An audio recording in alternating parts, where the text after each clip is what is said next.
നമസ്കാരം. ഭൂമിയിൽ ജനനം എടുത്ത് മനുഷ്യ ജന്മം എടുത്തു കഴിഞ്ഞാൽ അതിൽ സുഖം ഉണ്ടാകും, ദുഃഖം ഉണ്ടാകും. അത് നമ്മുടെ കർമ്മഫലം അനുസരിച്ചാണ്. ഭൂമിയിൽ ജനനം മനുഷ്യ ജീവിതം എടുത്തു കഴിഞ്ഞാൽ അതിൽ നമുക്ക് പൂർവ്വജന്മം അനുസരിച്ചുള്ള നല്ലതും വരും, അത് മോശമായിട്ടുള്ള അനുഭവം വരും. ഇപ്പം ചില വിധികൾ ചിലവരെ സംബന്ധിച്ചിടത്തോളം എന്നെ കാണാൻ വരുന്നവരിൽ ഭൂരിഭാഗം കുടുംബ ബന്ധങ്ങളിൽ പ്രശ്നം, പ്രണയബന്ധങ്ങളിൽ വിള്ളൽ, അല്ലെങ്കിൽ വിവാഹ ജീവിതത്തിൽ ദുരിതം, അല്ലെങ്കിൽ സാമ്പത്തിക ബുദ്ധിമുട്ട്, ഇത്തരം കാര്യങ്ങളിലാണ് എൻ്റെ അടുത്ത് പരിഹാരം തേടി വരുന്നത്. അവരുടെയൊക്കെ വിധി നമ്മൾ പ്രശ്നം വെച്ച് നോക്കുമ്പോൾ അവരുടെ വിധി ബന്ധിച്ച് കിടക്കുന്നതായിട്ട് കാണാം. നമ്മൾ ഒരു വിധി ബന്ധിച്ച് കിടക്കുകയാണെങ്കിൽ അതിൽ നിന്ന് മുക്തി നേടാൻ നിങ്ങൾ ഏത് അമ്പലത്തിൽ പോയി എന്ന് പറഞ്ഞാൽ ഒരു പരിഹാരവും ഇല്ല.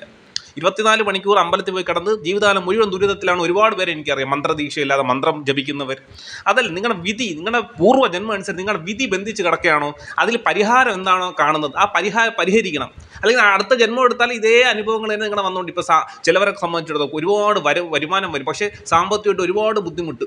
ഒരു നല്ല ജോലിയൊക്കെ കാണും, പക്ഷേ സാമ്പത്തികമായിട്ട് ഇവർക്ക് ബുദ്ധിമുട്ട്, 1 രൂപ പോലും കയ്യിലെടുക്കാൻ കാണത്തില്ല. ഇവരെ വിധി പരിശോധിച്ച് വിധി ബന്ധിച്ച് കിടക്കുകയാണ്. അവർക്ക് ഈ ജന്മം ഇത് അനുഭവിച്ചേ പറ്റത്തുള്ളൂ. ചിലത് പരിഹരിക്കാൻ പറ്റും, നമ്മൾ പറഞ്ഞു കൊടുക്കും ഈ വിധി നിങ്ങൾ ചെയ്യണം. ചിലവർ ചെയ്ത് ചിലവർക്ക് പരിഹാരം ഇല്ല. ചിലരെ സംബന്ധിച്ചിടത്തോളം ചില ജന്മങ്ങൾ എടുക്കുന്നത് ഇന്ന കാര്യങ്ങൾ അനുഭവിക്കാൻ വേണ്ടിയാണ്. മനസ്സിലായില്ലേ? ഞാൻ പറഞ്ഞോട്ടെ, നമ്മുടെ സോള് ഇൻവോൾവ് ചെയ്ത് അടുത്ത ലെവലിലേക്ക്, അടുത്ത ഡയമെൻഷനിലേക്ക് എത്തും. ചിലത് അനുഭവിക്കണം. പക്ഷേ ചിലരെ സംബന്ധിച്ചിടത്തോളം വിധി ബന്ധിച്ചിട്ട് വിവാഹ ജീവിതത്തിൽ ഒരുപാട് പേർക്ക് ദുരിതങ്ങൾ. നമ്മൾ പൂർവ്വജന്മം എടുക്കുമ്പോൾ ശത്രുക്കളായിരിക്കും കെട്ടിക്കുന്നത്. പൂർവ്വജന്മം അനുസരിച്ച് നോക്കുമ്പോൾ ഇവർ എടുത്തു വയ്ക്കാൻ പറ്റാത്ത ജാതകം ഒരിക്കലും എടുത്ത് കെട്ടിച്ച് വെച്ചിരിക്കുന്നത്. ഇപ്പോഴത്തെ 10 ജ്യോതിഷന്മാർ 10 പൊരുത്തം നോക്കിയിട്ടാണ് ഉത്തമം എന്ന് പറഞ്ഞിട്ട് വിടുന്നവർ. പക്ഷേ ഇവർ പ്രശ്നം വെച്ച് നോക്കുമ്പോൾ പൂർവ്വജന്മത്തിൽ ശത്രുക്കളെ പിടിച്ച് കെട്ടിയിരിക്കുന്നത്. മനസ്സിലായില്ലേ? ഇപ്പം വിവാഹ ബന്ധമായാലും നിങ്ങളുടെ വിധി ബന്ധിച്ച് കിടക്കുകയാണോ അത് മറികടന്ന് വേണം. അത് വിധി ബന്ധിച്ച് കിടക്കണം, അതിന് പരിഹാരം തേടിയിട്ട് വേണം മുന്നോട്ട് പോകാൻ. അല്ലെങ്കിൽ നിങ്ങൾക്ക് സമാധാനം കിട്ടത്തില്ല. ഈ പ്രണയബന്ധങ്ങളിൽ ഈ ചക്കരയും തേനും പോലെ കഴിഞ്ഞവർ വിവാഹ ജീവിതത്തിൽ എത്തുമ്പോൾ ഒരുപാട് തകർച്ചകളായിട്ട് കണ്ടിട്ടില്ലേ? ഇപ്പം 10 ഇവിടുത്തെ പൊരുത്തം നോക്കുന്ന ജ്യോത്സ്യന്മാരുണ്ട്. 10 പൊരുത്തം നോക്കുമ്പോൾ 8 പൊരുത്തം ഉത്തമം, 5 കൂടുതലാണെങ്കിൽ മധ്യമം. അതിലല്ല കാര്യം. നിങ്ങൾ ഉപാസനയുള്ളിടത്ത് പോകണം. ഉപാസനയുള്ളവരിൽ അവർ പൂർവ്വജന്മം നോക്കിയിട്ട് അതിൽ എന്താണോ കർമ്മബന്ധം ബന്ധിച്ച് കിടക്കുകയാണോ, അതിന് പരിഹാരം ഉണ്ടോ, ശത്രുഭാവത്തിലാണോ മിത്രഭാവത്തിലാണോ, എങ്കിൽ മാത്രമേ നിങ്ങൾ മുന്നോട്ട്. അല്ലാതെ 10 പൊരുത്തം ഉണ്ടെന്ന് പറഞ്ഞാൽ യാതൊരു കാര്യമില്ല. അവർ ഒരു പരിധി കഴിയുമ്പോൾ ഒരുപാട് പ്രശ്നങ്ങളാവും. എത്രയോ പേര് ഇപ്പോൾ ഒരു വീട്ടിൽ താമസിച്ചിട്ട് 2 മുറിയിലായിട്ട് കിടക്കുന്ന എത്രയോ പേരുണ്ട്. ചിലവരെ സംബന്ധിച്ചുള്ള സാമ്പത്തിക ബുദ്ധിമുട്ട് എന്നെ കാണാൻ വരുന്നതിന് മിക്കവർക്കും അറിയാം. അവർക്ക് 1 രൂപ പോലും എടുക്കാനില്ല. അവർ നോക്കാൻ വിധി ബന്ധിച്ച് കിടക്കുകയാണ്. ഞാൻ ഇന്ന പരിഹാരങ്ങൾ ചെയ്യണം. അവർക്ക് അതിനുള്ള പണം പോലും ഇല്ല. വിധി ബന്ധിച്ച് കിടക്കുന്നത്. നിങ്ങളെ സംബന്ധിച്ചിടത്തോളം ഇപ്പം ചിലവർ പറയും എന്തെങ്കിലും നല്ലൊരു വഴി കണ്ടുപിടിച്ച് തന്നില്ലെങ്കിൽ ആത്മഹത്യ ചെയ്യേണ്ടി വരും. ആത്മഹത്യ ചെയ്താൽ എന്താണ്? നിങ്ങളുടെ ഈ വിധി ബന്ധിച്ച് കിടക്കുന്ന വിധി മാറ്റാതെ ആത്മഹത്യ ചെയ്തെന്ന് തന്നെ വയ്ക്കുക. അടുത്ത ജന്മം എടുക്കുമ്പോൾ ഇതേ വിധി തന്നെ നിങ്ങളെ തേടി വരും. മനസ്സിലായില്ലേ? ആത്മഹത്യ ചെയ്താൽ തന്നെ നിങ്ങളുടെ അടുത്ത ജന്മം എടുക്കാൻ തന്നെ ജന്മാന്തരമായിട്ടുള്ള വർഷങ്ങൾ വേണം. 1000-ൽ കൂടുതൽ വർഷങ്ങൾ വേണ്ടി വരും. ആ ജന്മം എടുത്ത് നിങ്ങൾ അടുത്ത ജന്മം എടുത്താൽ തന്നെ ഇതേ വിധി തന്നെ നിങ്ങളെ തേടി വരും. ഇതിൽ നിന്ന് ഒരു ലൂപ്പ് പോലെ നിങ്ങളെ കിടന്ന് വട്ടം കറങ്ങിക്കൊണ്ടിരിക്കും. അതിൽ നിന്ന് ഓവർകം ചെയ്യണം. നമ്മൾ വിധി നോക്കുമ്പോൾ ആ ബന്ധിച്ച് കിടക്കുന്ന അനുഭവങ്ങൾ അത് മറികടന്നാൽ മാത്രമേ നിങ്ങൾക്ക് പുരോഗതി ഉണ്ടാകും. അപ്പോൾ ചിലപ്പോൾ ദാമ്പത്യ പുരോഗതി ആയിരിക്കും, സാമ്പത്തികമായിട്ടുള്ള പുരോഗതി ആയിരിക്കും. അല്ലാതെ ചിലവരെ സംബന്ധിച്ച് ശുക്രദശയാണ്, ഇനിയെല്ലാം നല്ലതാണ്, വേഴദശ, അതിലല്ല കാര്യം. വിധി ബന്ധിച്ച് കിടക്കുന്നുണ്ടോയെന്ന് നോക്കണം. എനിക്ക് പരിചയമുള്ള ഒരു ഗീത എന്ന് പറഞ്ഞ ഒരു പരിചയക്കാരിയുണ്ട്. ഇവരാണെങ്കിൽ പോവാത്ത അമ്പലങ്ങളില്ല, മന്ത്രദീക്ഷയില്ലാതെ മന്ത്രം ചൊല്ലും. പക്ഷേ ഇവർക്ക് ദുരിതങ്ങളാണ് ജീവിതത്തിലുണ്ടാകുന്നത്. എന്ന് വെച്ചാൽ പോവാത്ത അമ്പലങ്ങളില്ല, എന്നാൽ അവരെ കുടുംബക്ഷേത്രത്തിൽ തിരിഞ്ഞു നോക്കത്തില്ല. കുടുംബക്ഷേത്രം തകർന്നടിഞ്ഞു, അത് എന്തോ വിറ്റുപോയോ എന്തോ ചെയ്തു.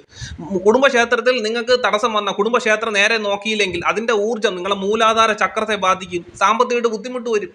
കുടുംബക്ഷേത്രം ഇപ്പോൾ ഒരുപാട് ഈ വളർന്ന് പന്തലിച്ച് നിൽക്കുന്ന ഒരു മരം, അതിൻ്റെ വേര് മുറിച്ച് കളഞ്ഞ് അതിന് എത്ര ദൂരം പോകാൻ പറ്റും? മനസ്സിലായില്ലേ? ഇപ്പോൾ അവരെ സംബന്ധിച്ചിടത്തോളം ഇന്ത്യയിൽ പോവാത്ത ക്ഷേത്രങ്ങളില്ല. എന്നാൽ കുടുംബക്ഷേത്രം അവർ തിരിഞ്ഞു നോക്കാറില്ല. 2 കുടുംബക്ഷേത്രം എന്തോ ഉണ്ടായിരുന്നു, അത് വിറ്റുപോവുകയും ചെയ്തു. അവർക്ക് ജീവിതത്തിൽ ദുരിതങ്ങളാണ് മാത്രമാണ് ഉണ്ടായിട്ടുള്ളത്. അപ്പം ഞാൻ പറഞ്ഞു വരുന്നത്, ഈ അമ്പലങ്ങളൊക്കെ ഊർജ്ജ കേന്ദ്രങ്ങളാണ്. അവിടെ നിങ്ങൾ പോയാൽ നിങ്ങൾക്ക് ചിലപ്പോൾ പോസിറ്റീവ് എനർജി ഉണ്ടാവാം. പക്ഷേ നിങ്ങൾക്ക് തടസ്സങ്ങളുണ്ടെങ്കിൽ അത് മാറിയിട്ട് പോകുന്നതാണ് ഗുണം. അല്ലാതെ തടസ്സങ്ങൾ വച്ചുകൊണ്ട് തന്നെ പോകുന്നത്. നിങ്ങൾക്ക് എത്ര അമ്പലത്തിൽ പോയെന്ന് പറഞ്ഞാൽ അതിലൊരു മേൽക്കൈ ഉണ്ടാവണമെന്നില്ല. 24 മണിക്കൂർ അമ്പലത്തിൽ കിടക്കണം. എത്രയോ പേരുണ്ട് അമ്പലത്തിൽ. 24 മണിക്കൂർ അമ്പലത്തിലാണ്, വഴിപാടാണ്. ഉള്ള പൈസ എല്ലാം അമ്പലത്തിൽ കൊണ്ടുപോയി ഓരോ വഴിപാട് ചെയ്ത് മന്ത്രദീക്ഷയില്ലാതെ മന്ത്രം ചൊല്ലൽ, രത്നങ്ങളെക്കുറിച്ച് കൂടുതൽ അറിവ് ഉള്ള രത്നങ്ങൾ, ആമമോതിരം എന്നൊക്കെ പറഞ്ഞുകൊണ്ട് രത്നങ്ങൾ ഓരോ രത്നങ്ങളും വിധിച്ചിട്ടുള്ളതുണ്ട്. വിധിച്ചിട്ടുള്ള രത്നങ്ങൾ മാത്രമേ ധരിക്കാവൂ, അല്ലെങ്കിൽ അബദ്ധമാണ്. ശനിയുടെ ബുദ്ധിമുട്ടൊക്കെ പോയി നിങ്ങൾ തിരിച്ചടി കൊണ്ട് നിങ്ങൾക്ക് ഒരുപാട് ബുദ്ധിമുട്ട് വരും. മനസ്സിലായി? രത്നങ്ങൾ പൂർവ്വജന്മ രത്നങ്ങൾ ധരിക്കാൻ ഇപ്പം വൈഡൂര്യം ധരിച്ച് ഒരുപാട് പേർക്ക് ബുദ്ധിമുട്ടുണ്ടാവണം കണ്ടിട്ടുണ്ട്. വിധിച്ചിട്ടുള്ളവർ മാത്രമേ ധരിക്കാവൂ. മനസ്സിലായില്ലേ? രത്നക്കടക്കാരന് ലാഭം ഉണ്ടാക്കാൻ വേണ്ടി അതുപോലെ ഈ ക്ഷേത്രങ്ങളിൽ പോയി വഴിപാട് ചെയ്യണത് ആവശ്യമുള്ള വഴിപാട് ചെയ്യാവും. കുടുംബക്ഷേത്രത്തിൽ തിരിഞ്ഞു നോക്കാതെ ക്ഷേത്രങ്ങളിൽ പോയി വഴിപാട് എന്ത് നിങ്ങളെ മൂലാധാര ചക്രം വീക്കാം. നിങ്ങൾക്ക് സാമ്പത്തികമായിട്ട് ബുദ്ധിമുട്ടുണ്ടോ? നിങ്ങൾക്ക് ഉയർച്ച കാണത്തില്ല. ഒരു വേര് മുറിച്ച് കളഞ്ഞ് മരത്തിന് എത്ര ദൂരം മുന്നോട്ട് പോകാൻ പറ്റും? മരം ഉണങ്ങിപ്പോവില്ലേ? അതുപോലെയാണ് ഈ കുടുംബക്ഷേത്രത്തിൻ്റെ പ്രാധാന്യം. എന്നെ സംബന്ധിച്ചിടത്തോളം ഇടയ്ക്ക് ഒരു വീട്ടിൽ പോയിരുന്നു. അവരുടെ കുടുംബക്ഷേത്രം, ഇവിടെ ഒരു കുടുംബക്ഷേത്രം ഉണ്ടായിരുന്നു, അതൊക്കെ ഇടിച്ച് അവർ വീട് വെച്ചിരുന്നു. മനസ്സിലായില്ല? അവരുടെ ഹൗസ് ഓണർ ബന്ധനാവസ്ഥയിലാണ്, അന്യ രാജ്യത്ത് എന്തോ ബന്ധനാവസ്ഥയിൽ നിൽക്കുക. കുടുംബക്ഷേത്രം ഇടിച്ചവർ തകർത്തിരിക്കുക. അപ്പോൾ കുടുംബക്ഷേത്രത്തിന് തകർച്ചയുണ്ട്. അത് നിങ്ങൾക്ക് നിങ്ങളുടെ മൂലാധാര ചക്രത്തിന് വീക്കുണ്ടാവും. അപ്പം നിങ്ങളുടെ പറഞ്ഞു വരുന്നത് നിങ്ങൾ അനുഭവിക്കുന്ന എല്ലാ കാര്യവും നിങ്ങളുടെ ഇത് വിധിയാണ് എന്ന് വരുത്താൻ ചിലതൊക്കെ നിങ്ങൾ തന്നെ വരുത്തി വയ്ക്കുന്ന ചില ദുരിതങ്ങളാണ്. മനസ്സിലായില്ലേ? പിന്നെ ചില സോൾസ് ഉണ്ട്, ഓൾറെഡി എൻലൈറ്റഡ് ആയ ചില സോൾസ് ഭൂമിയിൽ ജനനം എടുക്കും. അവരെ സംബന്ധിച്ചിടത്തോളം സാക്രിഫൈസിന് വേണ്ടി ചിലവരെ സംബന്ധിച്ച് നമ്മൾ നോക്കുമ്പോൾ അവർക്ക് വലിയ ദോഷങ്ങളൊന്നുമില്ല, പൂർവ്വജന്മത്തിലെ ദോഷങ്ങളൊന്നുമില്ല, പ്രശ്നം വെച്ച് നോക്കുമ്പോൾ ദോഷങ്ങളൊന്നുമില്ല. പക്ഷേ ഇവരെ സംബന്ധിച്ചുള്ള ഈ ജന്മം എടുത്തിരിക്കുന്നത് ഇന്ന കാര്യങ്ങൾ അനുഭവിക്കാൻ വേണ്ടിയാണ്. അപ്പോൾ നമുക്കത് പരിഹാരമില്ല. അവർ ഈ ജന്മം എടുക്കുമ്പോൾ അവരുടെ മനോമയ കോശം തകർന്നു പോകുമ്പോൾ അവരത് മറന്നു പോകുന്നതാണ്. ഈ ജന്മം ഓൾറെഡി ഈ ആത്മാവ് എൻലൈറ്റഡാണ്. പക്ഷേ ഈ ഭൂമിയിൽ ഈ ജനനം ഈ സമയം എടുത്തിരിക്കുന്നത് ചിലതൊക്കെ അനുഭവിക്കാൻ വേണ്ടിയാണ്. അപ്പം അങ്ങനെ ചില സോൾസ്, അങ്ങനെ ചില ആത്മാക്കൾ ഭൂമിയിൽ ജനനം എടുക്കും. ഇത് ക്രൂസിഫിക്കേഷൻ ലെവലിലേക്ക് പോകുന്നുണ്ട്. 18 ദീക്ഷകളുണ്ട്. അതിൽ 3ാമത്തെ ദീക്ഷയിൽ നിന്ന് ചിലവർ 4ാമത്തെ ദീക്ഷയിലേക്ക് പോകാൻ വേണ്ടി അങ്ങനത്തെ ചില ജന്മങ്ങൾ എടുക്കുന്നവരുണ്ട്. അത് നമ്മുടെ ആത്മാവിൻ്റെ തലത്തിൽ നോക്കുമ്പോൾ നമുക്ക് കുറേ ഗ്രൂപ്പ് സോൾസ് ഉണ്ട്.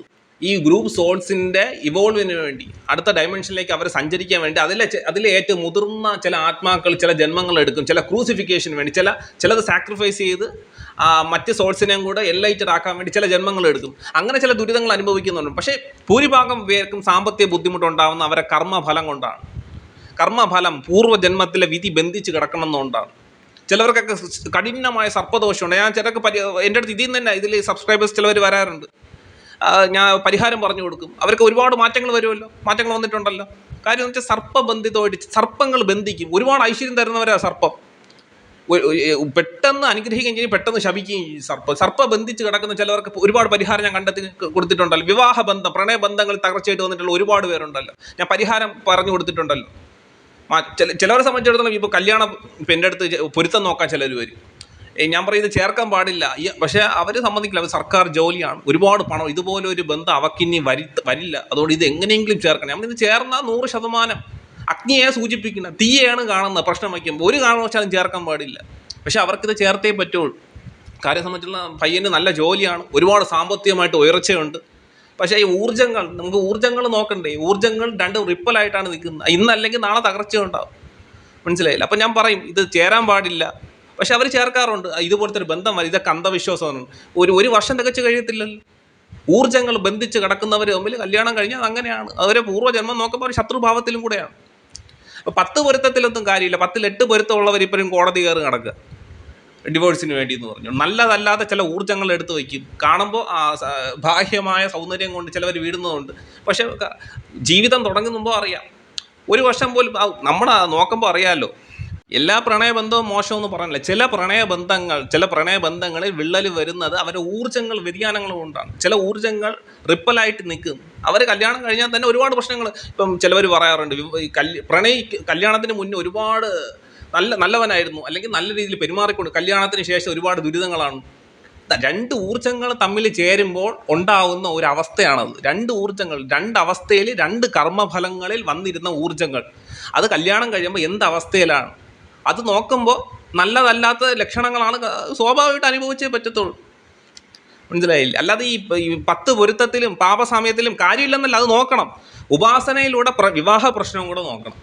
അത് ഉത്തമമാണെങ്കിൽ മാത്രമേ നടത്താവൂ. അല്ലെങ്കിൽ നിങ്ങൾ ഇപ്പം പ്രണയിച്ച് കല്യാണം കഴിഞ്ഞ് വിവാഹത്തിന് ഒരുപാട് പ്രശ്നങ്ങളുണ്ട്. ഒരുപാട് പേര് എനിക്കറിയാം, ഒരുപാട് പേര്. അത് പെണ്ണുങ്ങളിലും ഉണ്ട്, ആണുങ്ങളിലും ഉണ്ട്. നല്ലതല്ലാതെ ചില ഊർജ്ജങ്ങൾ വന്നാൽ നിങ്ങളുടെ ജീവിതം തകർന്നടിയും. പക്ഷെ നല്ല ഊർജ്ജങ്ങളാണ് നിങ്ങളെ തേടി വരുന്നത്. നല്ലൊരു ഊർജ്ജമുള്ള നല്ലൊരു ആത്മാവിനെയാണ്, നല്ലൊരു ആത്മാവുള്ള നല്ലൊരു ആളെയാണ് നിങ്ങൾ സ്വീകരിക്കുന്നതെങ്കിൽ നിങ്ങളുടെ ജീവിതത്തിൽ ഒരുപാട് ഉയർച്ച ഉണ്ടാവും. മനസ്സിലായില്ലേ? ഇപ്പം പൂർവ്വജന്മത്തിൽ അനുകൂലമായിട്ടുള്ളവരെയൊക്കെ കല്യാണം കഴിച്ചാൽ നിങ്ങൾക്ക് സ്വർഗ്ഗതുല്യ ഒരു വിവാഹ ജീവിതം കൊണ്ട് ഒരുപാട് നേട്ടങ്ങൾ ഉണ്ടാകുന്ന ഒരുപാട് പേരെ ഞാൻ കണ്ടിട്ടുണ്ട്. ചില പെൺകുട്ടികൾ ചിലരുടെ ജീവിതത്തിൽ വരുമ്പോൾ അയാളുടെ ജീവിതത്തിൽ ഒരുപാട് മാറ്റങ്ങൾ വരും. നമുക്ക് ധനസംബന്ധമായിട്ടുള്ള മാറ്റമല്ല, ഒരുപാട് മനസ്സമാധാനം, ഒരുപാട് ഐശ്വര്യം, അയാൾക്ക് അന്നത്തിന് മുട്ട് വരില്ല, അങ്ങനെ ഒരുപാട് ഐശ്വര്യങ്ങൾ പറഞ്ഞ് കണ്ടിട്ടുണ്ട്. നല്ല ഊർജ്ജങ്ങൾ വരുമ്പോൾ നല്ല നല്ല അനുഭവങ്ങളുണ്ടാകും, നല്ല നല്ല ജന്മങ്ങളുണ്ടാകും, കുഞ്ഞുങ്ങൾക്ക് ഉയർച്ച ഉണ്ടാവും. അതാണ് നോക്കേണ്ടത്. അപ്പോൾ എല്ലാ കർമ്മവും എല്ലാ വിധിയും നിങ്ങൾക്കുണ്ടാകുന്ന എല്ലാ അനുഭവങ്ങളും വിധി എന്ന് പറഞ്ഞ് തള്ളിക്കളയും. ചിലതൊക്കെ നിങ്ങൾ വരുത്തി വയ്ക്കുന്നത് അതുകൊണ്ടാണ് നമ്മൾ ഊർജ്ജം നോക്കണം. നിങ്ങളുടെ അവസ്ഥ എന്താണ്, നിങ്ങളുടെ ഊർജ്ജത്തിനനുസരിച്ചുള്ള ഒരു വ്യക്തി വേണം നിങ്ങൾ സ്വീകരിക്കാൻ. മനസ്സിലായില്ലേ? ചില പ്രണയബന്ധങ്ങളൊക്കെ ഉത്തമമാണ്, കാണുമ്പോഴേ അറിയാം അവർ ദീർഘസുമംഗലിയായിരിക്കും, അവർ ജനനം എടുത്തിരിക്കുന്നത് തന്നെ ഇതിനു വേണ്ടിയായിരിക്കും. ചിലതൊക്കെ പ്രശ്നങ്ങളാണ്, വിവാഹത്തിന് ശേഷം ഒരുപാട് പ്രശ്നങ്ങൾ വരും. അത് ഉദാഹരണം ഒരുപാടുണ്ട്. അതുകൊണ്ട് ഞാൻ പറഞ്ഞു വരുന്നത്, നിങ്ങളൊരു ലൂപ്പിലാണോ, വിട്ടുമാറാത്ത ചില പ്രശ്നങ്ങളിലെ ലൂപ്പിലാണോ, അതിപ്പോൾ സാമ്പത്തികമാവട്ടെ, ദാമ്പത്യമാവട്ടെ, പ്രണയവിഷയമാവട്ടെ, തടസ്സങ്ങളാവട്ടെ, ലൂപ്പിലാണ്. തുടർച്ചയായിട്ട് വന്നുകൊണ്ടിരിക്കുകയാണെങ്കിൽ നിങ്ങൾ പ്രശ്നം വച്ച് നോക്കണം. എന്തുകൊണ്ട് നിങ്ങളിത് അനുഭവിക്കുന്നു? മനസ്സിലായില്ലേ? ജ്യോതിഷത്തിൽ പ്രശ്നചിന്ത നടത്തി അതിൽ തടസ്സങ്ങളുണ്ടെങ്കിൽ, നിങ്ങളുടെ പൂർവ്വജന്മത്തിൽ പരിഹാരങ്ങൾ ഉണ്ടെങ്കിൽ, എല്ലാത്തിനും പരിഹാരമില്ല. ഈ കലിയുഗത്തിൽ പരിഹാരം കിട്ടാൻ വലിയ പാടാണ്. പരിഹാരം വളരെ വിരളമാണ്. അപ്പോൾ അത്തരത്തിലുള്ള പരിഹാരങ്ങളുണ്ടെങ്കിൽ അത് ചെയ്ത് പരിഹരിക്കണം. നമുക്ക് ജീവിതം നമ്മുടെ ഉയർച്ചയിലേക്ക് കൊണ്ടുപോകണം. അല്ലാതെ ജീവിതം മുന്നോട്ടാണ് പോകേണ്ടത്, അല്ലാതെ സ്തംഭനാവസ്ഥയിലാക്കി ഇരുന്ന് ജീവിതം, കുടുംബ ബന്ധങ്ങൾ എല്ലാം തകർച്ചയിലാക്കണം. അപ്പോൾ തടസ്സങ്ങളുണ്ടെങ്കിൽ അത് നിങ്ങൾ കണ്ടെത്തി പരിഹരിക്കണം. വിധികൾ ബന്ധിച്ച് കിടക്കുകയാണെങ്കിൽ അതിന് പരിഹാരം ഉണ്ടോ എന്ന് കണ്ടെത്തണം. പരിഹാരം ഉണ്ടെങ്കിൽ അത് ചെയ്ത് അത് പരിഹരിച്ച് ജീവിതം തിരികെ പിടിച്ച് ജീവിതം ഉയർച്ചയിലേക്ക് കൊണ്ടുപോകണം. ഓക്കെ, എനിക്ക് ഇത്രയും പറയണമെന്ന് തോന്നി. ജ്യോതിഷത്തിൽ ഒരുപാട് പേര് അത് എന്നെ കാണാൻ വരുമ്പോൾ ഒരുപാട് പേര് ദുരിതങ്ങൾ അനുഭവിക്കണമായിട്ട് കണ്ടിട്ടുണ്ട്. അപ്പോൾ ഇത്രയും ഒന്ന് പറയണമെന്ന് തോന്നി. മനസ്സിലായില്ല? അപ്പോൾ പരിഹരിക്കാൻ പറ്റുന്ന പ്രശ്നങ്ങളാണെങ്കിൽ അത് പ്രശ്നം വെച്ച് പരിഹരിച്ച് നിങ്ങൾ മുന്നോട്ട് പോകണം. നിങ്ങളുടെ സുന്ദരമായിട്ടൊരു ജീവിതം നിങ്ങൾ തിരികെ പിടിക്കണം. ഓക്കെ, നന്ദി, നമസ്കാരം.